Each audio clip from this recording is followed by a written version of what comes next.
Today's topic is the truth about making money the godly way. For years, we've been taught that there was something wrong with making money the honest way, but I'm here to tell you the truth. The honest way is usually the best way. There's a Bible verse that says something like this: money made the wrong way will be taken away little by little, but money made the right way will increase. Proverbs 13:11. This specific verse shows that evil money will eventually disappear, while godly money will stay and build itself as a gift from God. You can gain fast money, but it will only take you farther away from the Lord, as it does not respect the wishes of being honest with your time. We've been taught for a long time that there was something wrong with making money the honest way. 9 to 5s, entrepreneurship, creating your own business, making your own money, doing things that you could use to make money the honest way. There are a lot of narratives that have been pushed, like creating a business is wrong, being an entrepreneur isn't going to make you any money, being an entrepreneur is technically being unemployed. We've been taught like scamming and stealing is okay, and it's not. There's a lot of things in this world which are normalized, which shouldn't be normalized, that have been normalized from the people who are normal. I'll say it this way: the things that are normalized are normalized by the people who have normal eyes. I'm sorry, I had to do it, right? So what that means is the people that can only see the traditional lifestyle, the people that can only live the traditional lifestyle, the people that don't see or can't see anything outside of the traditional lifestyle are the people who are never going to make it. It's as simple as that. If you think that the only way you can make money is through the traditional way or the traditional route, or that, there's a slim percent chance of you becoming a millionaire or a billionaire, no, there's not. Anybody could be a millionaire or a billionaire as long as they believe in themselves. Here's the issue, right? Instead of people saying, okay, well, you do you, they do everything in their power in order for you not to believe in yourself, so that you feel like you can't do something. So they pull you down instead of putting you up. They don't say, okay, you know what, maybe you can try it out, see how it works for you. They just say, nah, it's not gonna work because of something they dealt with, something their friend, family, or somebody that they're cool with went through, and so they're trying to pull you down from being a better person. And there are people out there who don't want a competition. And there's some people who know you that know that if you do get into that profession, that they would be in trouble. Not because you would necessarily come after them, but because they know that in every single way you're better than them, or that there is something in you that they don't have. And so they pull you down. They tug you, but not in a good way, in a bad way. They pull you and say, nah, you can't do this, you can't do this, you can't do this. It's always a, you can't do that because I couldn't do this, or you just can't do it, period. There's always an excuse for why you can't do something, and it's not always from you. Sometimes it's from the people who think you can't do it, and that's where the problem lies. So instead of people uplifting you to be better, they uplift you to do the stupid thing, or the worst thing, or how can I say, the ungodly thing, right? God did not make us to be,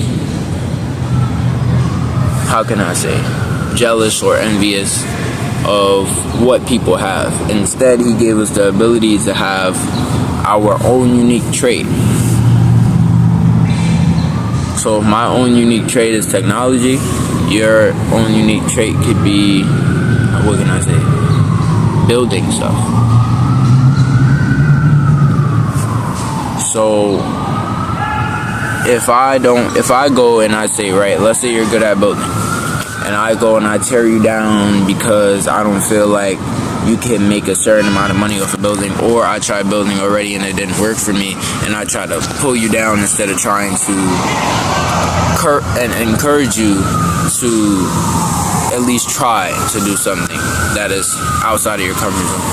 And meaning this, that while you could be good at building, because of who is around you, you may think, nah, I'm not good at building. And that's why I say out of your comfort zone. Because it's not about what you think about yourself or what other people think of you. It's about what God thinks of you. So in that case, you don't matter in your eyes of your opinion, and nor do the people around you. The only opinion that matters at the moment is God. Because if God says you could do something, you can do it. You can do anything you put your mind to. Nothing's impossible when you have God. So you gotta remember that. And don't think that means that, oh yeah, I can do something illegal and not get, I can do something illegal and get away with it because I got God. No, that's not what that means. What that means is anything that is the normal narrative for somebody else, where somebody will say, oh yeah, well, no, that's not really reliable. God can say, no. It's no. As long as you got me, I got you. But God needs something in return. Not money. Not an offering. No. What God needs is for you to use what He gave you. That's what God needs. As long as you use what He gave you, use all the resources He gave you, you'll be fine. That's what God wants from you. He wants you to try. He does not want you to go and say, oh, well, I don't want to, make anybody upset, or they said I'm not good at it. What does how somebody feel about you matter when you have a God that cares about you and how you think? What do those people matter at that point? If you're at school, right? Let's say your strong suit is mathematics. But while you're in school, it may not seem like, you're that good at mathematics. But God is telling you, He's like, no, you're good at mathematics. That's your strong suit. And you may look at it like, but how do my grades look like this if I'm so good at mathematics? And God is like, no, you're not getting it. You're not getting it yet. And that's why you have to explore your talents, what you're good at. Push and try things that may be a little complicated for you. And sometimes it's not necessarily that you're bad at it, it's just that you're trying. I said this one time, I said, you're not necessarily trying. I think that's supposed to come in another video. You're not necessarily trying your hardest, you're trying your brain's hardest. Which means this, your hardest could be 100 to 1,000 times above your brain, like how your brain is thinking. But because of because you're believing it instead of using momentum to help you, you would never get there. I'll use myself as an example, right? I got to a certain grade in school, and after years of playing, about a year of playing basketball consecutively, I actually got better the next time I came to school, right? And I was actually really good.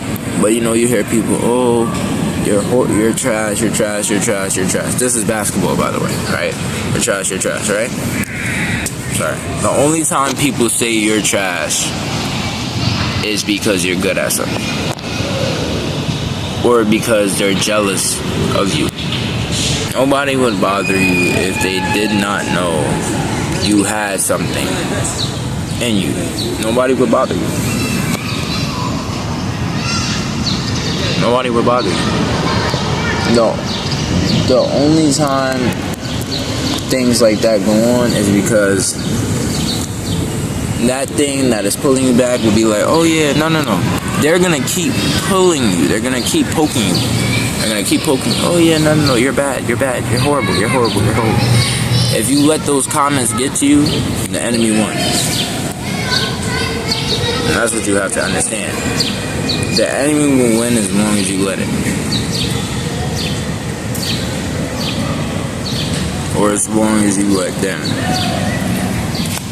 It's gonna win. So that's what you have to understand. If you don't let it get to you, it'll never get to you. If you let it get to you, it'll get to you. So while I may have not been bad at basketball, people do that so that, like, for example, right?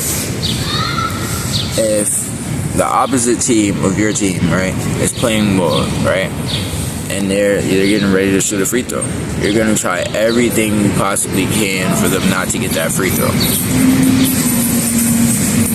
So that's all that matters. People are going to hate and say things regardless, but if you let it get to you, you failed already. Because you're not supposed to let it get to you.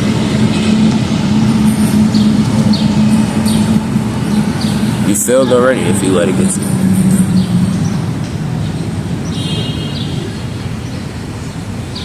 Because the enemy is trying to stop you from winning, and that's what you have to understand. So, moral of the whole video is, there's nothing wrong with getting money the right way. There's nothing wrong with doing something different with your time. Because most of the same people who work 9 to 5s barely make it.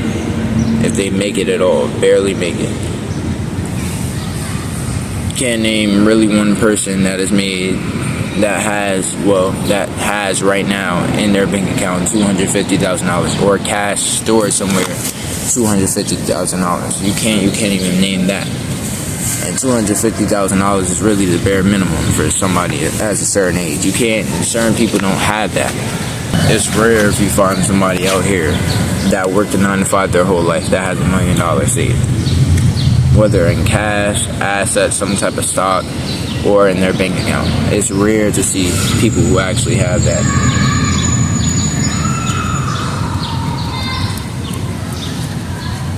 So instead of letting that, their comments get to you, instead use it as motivation to keep going. And once you learn how to do that, you'll be alright. Even God, or if you know God is real, don't do that. It's not worth it.